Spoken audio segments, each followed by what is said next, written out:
आज के case studies के इस लेक्चर में बात करेंगे डाइवोर्स की, वो भी सबसे सस्ती और सबसे अच्छी। सबसे अच्छी डिवोर्स भी लेना है और सबसे सस्ती लेना है और बिना पैसे की लेना है और साथ में सारे केस भी खत्म करवाना है। तो कौन सी डाइवोर्स लें, इसके नियम क्या है, आज के केस स्टडीज के इस लेक्चर में आपको वो सभी नियम बताने वाले हैं। अगर ये नियम आपके केस में लागू होते हैं तो आपके साथ ऐसा हो सकता है कि आपको एक पैसा नहीं देना पड़े, फटाफट आपको डाइवोर्स मिल जाए और सारे केस खत्म हो जाए। इसलिए मैंने कहा सबसे सस्ती। सस्ती इसलिए कहा कि इसमें आपको अपने एडवोकेट को फीस भी बहुत कम देना पड़ेगा, समय भी कम लगेगा, फीस भी कम लगेगी, मेंटेनेंस भी नहीं लगेगा, एलोमनी भी नहीं देना पड़ेगी और आपके ऊपर जितने भी केसेस आए हैं वो भी सारे खत्म हो जाएंगे। तो ऐसी कौन सी डाइवोर्स है और इसको लेने के नियम क्या है, आज के केस स्टडीज के इस लेक्चर में इसी पर डिटेल में बात करेंगे। जय जिनेंद्र, मैं मुकेश जैन। अगर आप मुझसे बात करना चाहते हैं तो आप सीधे अपॉइंटमेंट लेकर फोन पर बात कर सकते हैं।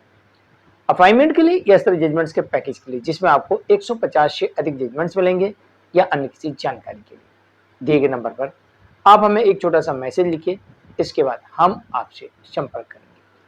वीडियो को लाइक और शेयर कर दीजिए। चलिए शुरुआत करते हैं। नंबर 1, सबसे पहले हमें समझना होगा डाइवोर्स कितने प्रकार की होती है। आप सब जानते हैं डाइवोर्स आपसी सहमति से ली गई और दूसरी होती है पूरा केस फाइट करके, यानी कि कंठस्थ डाइवोर्स। म्यूचुअल डाइवोर्स और कंठस्थ डाइवोर्स।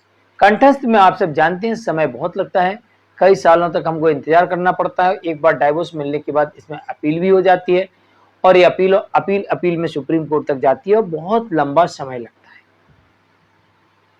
एक तो यहां पर ही हो गया।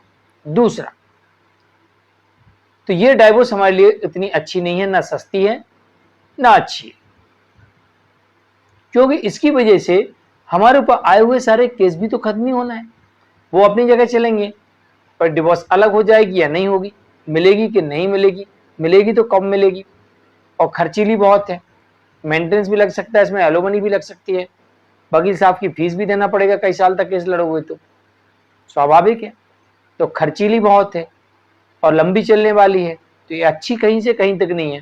तो फिर सस्ती, तो फिर आपके जेब में एक सवाल आएगा, भैया पंचायत में बैठ के कर लो, ये तो बिल्कुल अच्छी नहीं है, बिल्कुल फ्री में हो जाएगी, लेकिन ये बिल्कुल भी अच्छी नहीं है क्योंकि ये वैलिड ही नहीं है। नोटरी के द्वारा ली गई, पंचायत में ली गई, ये डिवोर्स वैलिड नहीं है। तो अगर हमको कंठस्थ लेना कोर्ट से या फिर म्यूचुअल लेना, तो कंठस्थ मैंने आपको बता दी। अब हम म्यूचुअल पे आते हैं और अब आपको वो नियम गिनाते हैं जिन नियमों के अकॉर्डिंग ऐसा हो सकता है कि आपको यहां पर कुछ ना देना पड़े और सारे केस भी खत्म हो जाए। नंबर 1, सबसे पहले आपको यह देखना होता है कि अगर आपको आपसी सहमति से डिवोर्स लेना है तो सामने वाला व्यक्ति अपने केस में क्या गलतियां कर रहा है। जैसी वो गलतियां करता है, झूठे सबूत देता है, झूठे तथ्यों को देता है, झूठे गवाहों को लेके आता है, झूठे दस्तावेजों को उपलब्ध कराता है, बस इसी को ढाल बनाइए और उसके ऊपर आपराधिक मामला दर्ज करवा दीजिए। जैसे उस व्यक्ति के ऊपर आपराधिक मामला दर्ज हो जाएगा, वैसे व्यक्ति यहां पर पूरी तरीके से सरेंडर हो जाएगा और जैसे व्यक्ति सरेंडर होगा वैसे आपका काम बन जाएगा। जैसे व्यक्ति सरेंडर होगा वैसे आपका काम बन जाएगा और आपको यहां पर आपसी सहमति से म्यूचुअल डिवोर्स मिल जाएगी और इसमें आपको कुछ पैसा भी नहीं देना पड़ेगा, क्योंकि जब सामने वाला फंसेगा तो अपने बचाव के लिए आपके साथ समझौता करने के लिए तैयार हो जाएगा। दूसरा, केस के दौरान किसी प्रकार की आपके साथ अभद्रता की हो और उस अभद्रता का आपने कोर्ट में केस फाइल कर दिया, जैसे ही उसके ऊपर केस आएगा वैसे व्यक्ति समझौता करने के लिए तैयार हो सकता है। ये दूसरा नियम है। तीसरा नियम यह है कि आपके ऊपर जो भी अत्याचार हुए, आपका जो भी उत्पीड़न हुआ, शोषण हुआ, आपका जेवर छीना गया, आपको मारा गया, पीटा गया, तो आप उसके ऊपर इन सारे सबूतों को लेके आपराधिक मामला दर्ज करवा दीजिए। जिसने इसमें शामिल थे, जो लोग जिनने किया है, उन सब पे करवा दीजिए। जो लोग उकसा रहे थे, भ्रम फैला रहे थे, इनके ऊपर भी करवा दीजिए। जब इन सब के ऊपर केस फाइल हो जाएगा, ऑटोमेटिकली ये लोग समझौते के लिए तैयार हो जाएंगे। एक ही रास्ता ये भी है। तीन नियम आप अपना सकते हैं कि आपके ऊपर जो अत्याचार हुआ, आपका उत्पीड़न हुआ, शोषण हुआ है, उसके सबूतों को लगा के, और आप इसके आधार पर डायरेक्ट कंठस्थ में भी जा सकते हैं, लेकिन कंठस्थ में बहुत टाइम लगेगा। लेकिन आप इनके ऊपर आपराधिक मामला दर्ज करवा देंगे तो ऐसे में ये लोग, क्योंकि हमारे पास तो सबूत है और हमारे साथ घट रहा है, तो स्वाभाविक है हम आपराधिक मामला दर्ज करवाएंगे, और जिन जिन ने किया है, जिन जिन ने उकसाया है, जिन जिन ने सलाह दी, सबको पार्टी बनाएंगे। जैसे ही आप ऐसा करते हैं वैसे ही सामने वाला व्यक्ति आपके साथ आपसी सहमति से डिवोर्स देने के लिए तैयार हो जाएगा।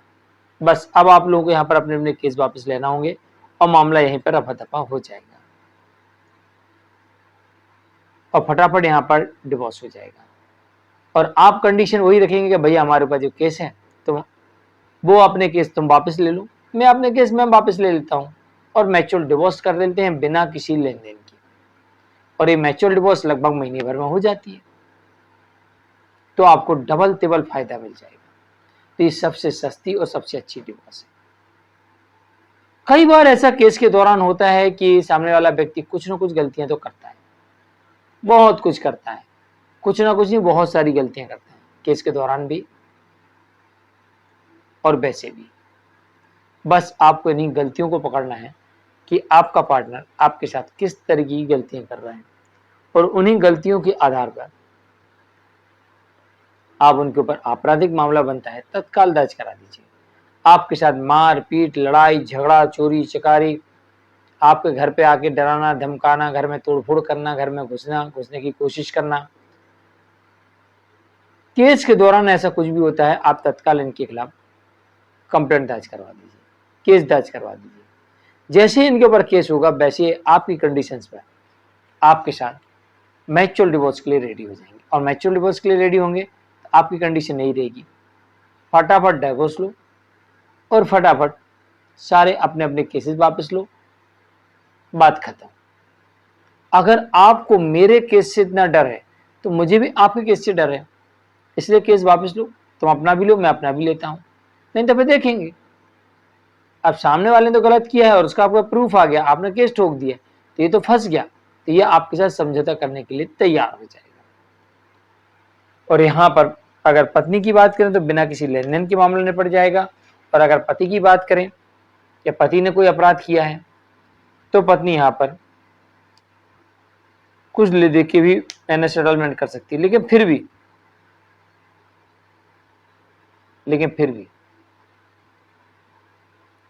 आपको कोर्ट में सभी तथ्यों को सबूतों के साथ रखना होगा, तभी आपके पक्ष में आदेश आएगा, वो भी गंभीर अपराध और उनके सबूत या बार बार घटने वाली घटनाएं, इनके सबूत। आज के लिए इतना ही। मैं हूं केस जैन, नमस्कार।